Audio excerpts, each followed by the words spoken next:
মানতে হয়। 10 সেকেন্ড নেন, তাড়াতাড়ি করেন। এবার বসেন।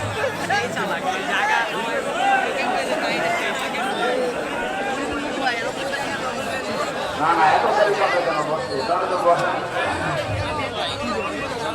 ওই যে সামনে রেখে আছে ভাই, কি করবেন?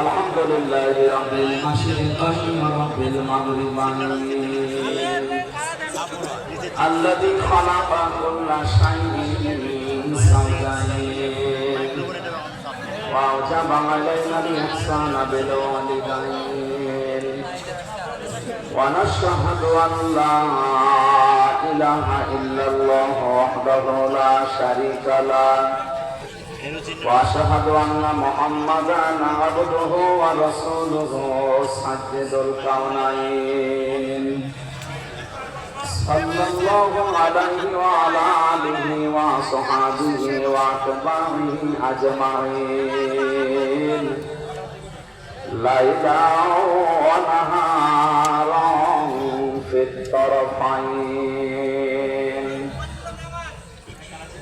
فقد قال الله تعالى في كلامه المجيد وبرهانه التوحيد أعوذ بالله من الشيطان الرجيم بسم الله الرحمن الرحيم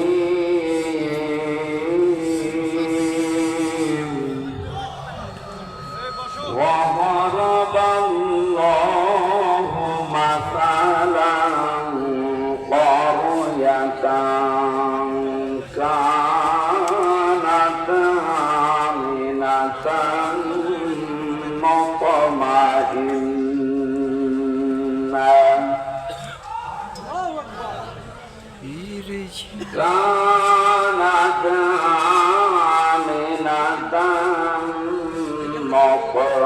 مطمئنة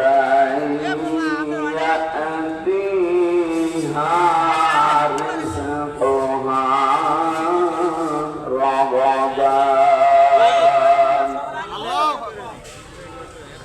رغدا من كل مكان فكفرت بأنعم الله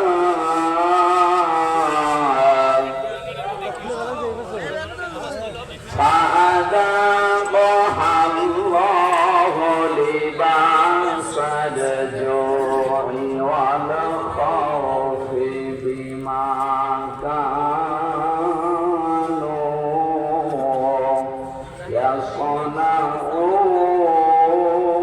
يصنعون صدقت يا ربنا اللهم صل على سيدنا مولانا محمد وعلى آل سيدنا مولانا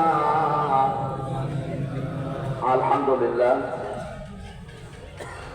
ঢাকা জেলা মিরপুর ১ সরকারি বাংলা কলেজ সংলগ্ন ময়দানে সরকারি নিউ সিটাই বাবা সন্তানে মসজিদ কমিটির উদ্যোগে ২২তম বাৎসরিক ঐতিহাসিক মহাবিশ্বের মহাবিশ্বয় আমাদের মালিক আমাদের মনিব মহান রব্বুল ইজ্জাত ওয়াল জালালের মুখের পবিত্র বাণী কোরআনে কারীম এই পবিত্র অনুষ্ঠানের সম্মানিত সভাপতি শ্রদ্ধাভাজন বড় ভাই জনাব মোহাম্মদ জসিমউদ্দিন সুমন, বিশেষ অতিথি জনাব আব্দুল গফুর সরদার, জনাব আবু তাহের মিয়া, জনাব মাহবুব আলম, সম্মানিত পরিচালক জনাব আব্দুল মান্নান চৌধুরী, এতক্ষণ যারা আলোচনা রাখলেন নন্দিত মুফাসসির কোরআন ইসলামিক চিন্তাবিদ মুফতি শহীদুর রহমান মাহমুদাবাদী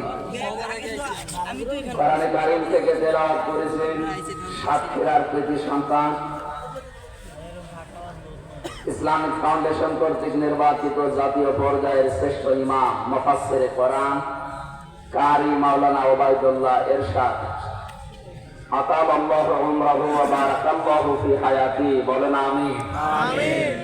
মঞ্চে বসা ওলামা ইকরাম, সামনে বসা মুসলমান ভাইরা, পর্দার আড়ালের সম্মানিত মা এবং বোনেরা, প্রশাসনের ভাইরা, প্রান্তীয় ঢাকাবাসী, আল্লাহর দরবারে শুকরিয়া জানাচ্ছি যিনি একটা জগদ্দল পাথর আমাদের বুকের উপর থেকে নামিয়ে দিয়েছেন।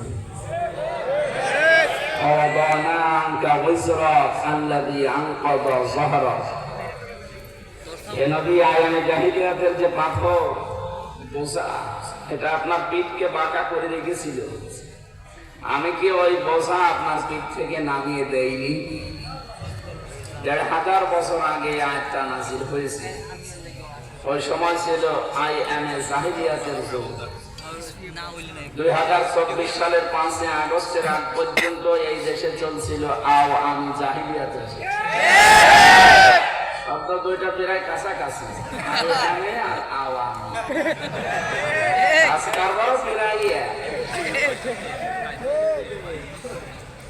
আমি আবু সাইদের জীবনী পড়ে গেছি। ও ১৪টা কর্মসূচি হাতে নিয়েছিল যতদিন দায়িত্বে ছিল রাষ্ট্রের।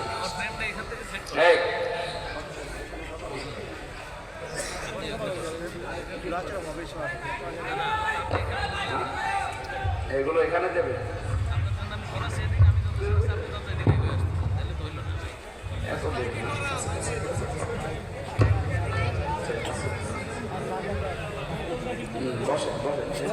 পড়লে খাসকে সব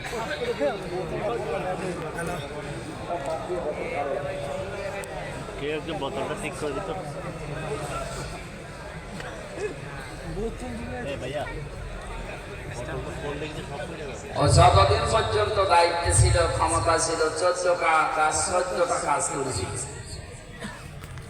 আমি 15.5 বছরের সাথে মিলিয়ে দেখেছি যারা পালিয়েছে 2 বোন একসাথে, ওরা 15টা কাজ করেছে। ওদের কাজে একসাথে বেশি, আয়ামে আর আওয়ামী প্রায় একই।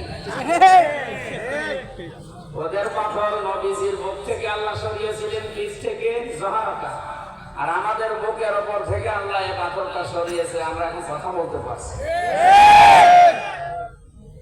খালাকাল ইনসান আল্লামাহুল বায়ান, আমি মানুষ বানিয়েছি আর কথা বলা শিখিয়েছি।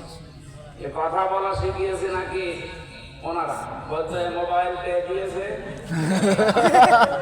মোবাইলে কথা বলিয়ে টাকা দিয়ে মোবাইল পেয়ে দিয়েছে।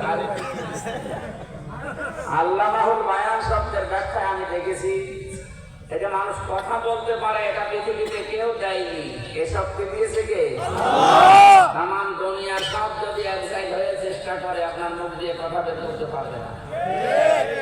বিজ্ঞান এখন প্রমাণ করছে কয়েক ইঞ্চি জায়গা এখান থেকে কথা বের হতে 27টা স্তর পার হওয়া লাগে। 27টা ধাক্কা খায়, এরপর একটা কথা তৈরি হয়। আর হাদিসের ব্যাখ্যা জানিয়েছে প্রত্যেকটি স্তরে একটা করে ফেরেশতা বসে আছে। সুবহানাল্লাহ। ওর কাছে ও, ওর কাছে ও, ওর কাছে এভাবে যায়, শেষ পর্যন্ত এই মুখের গর্ভ দিয়ে একটা কথা বের হয়। একটা ফেরেশতা যদি বলে না আমি এ দায়িত্ব নেই, সারা জীবনও কথা বলতে পারবে না। কি দয়া আল্লাহ করেছেন, চিন্তা করেছে।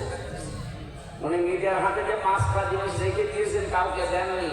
শ্রবণ শক্তি, দর্শন শক্তি, বাক শক্তি, আকেল শক্তি আর গ্রাম শক্তি। এর ভেতরে বাক শক্তি আছে না? জি, বলেন না কেন? এখানে কথা বলার যোগ্যতা দিয়েছে কে? অথচ বাক শক্তি রুদ্ধ করে রেখেছিল যারা 15.5 বছর, তারা আল্লাহর ভাষায় জালিম। কারণ যেখানে যেটা দরকার উনি সেট করে দিয়েছে, সেইটা আপনি উল্টিয়ে অন্য জায়গায় নিয়ে যেতে চান। এই যে বললাম 15টা কাজ তারা করেছিল, তার ভেতরে একটা এইটা সমকামিতা। আল্লাহর পুরা সিস্টেম তারা পাল্টিয়ে ফেলেছে। পৃথিবীতে একটা সাগর আছে, ডেড সি, মৃত সাগর, সেখানে কোনো প্রাণী বাঁচে না। এই সমকামিতা করার কারণে তাদের উপর আল্লাহ গজব দিয়েছিল। আমাদের দেশটাকে এরকম টেক্সি বানানোর জন্য অনেকে গোপন ষড়যন্ত্র এখনো মেতে আছে। ঢাকাতে মানবতার অফিস করার নামে এরা সমকামিতার অফিস করতে চায়। এদেশে একটা মুসলমান বেঁচে থাকতে আমার মনে হয় আল্লাহর বিরুদ্ধে যায় এমন কোন কাজ হতে দেওয়া হবে না ইনশাআল্লাহ। আল্লাহ রাব্বুল আলামিন বলেন, আলাম তারা ইলাল্লাযীনা বাদদালু নি'মাতাল্লাহি কুফরা ওয়া আহাল্লু কওমাহুম দারাল বাওয়ার। ইলা আখির আয়াত। সূরা ইব্রাহিমের ভেতরে আল্লাহ বলেন, হে নবী আপনি কি দেখেননি ওই মানুষগুলোর দিকে যারা আল্লাহর নিয়ামতকে পাল্টিয়ে ফেলেছে কুফর দিয়ে। কুফর মানে ভেঙে ফেলা, কুফর মানে আল্লাহ পাক যেভাবে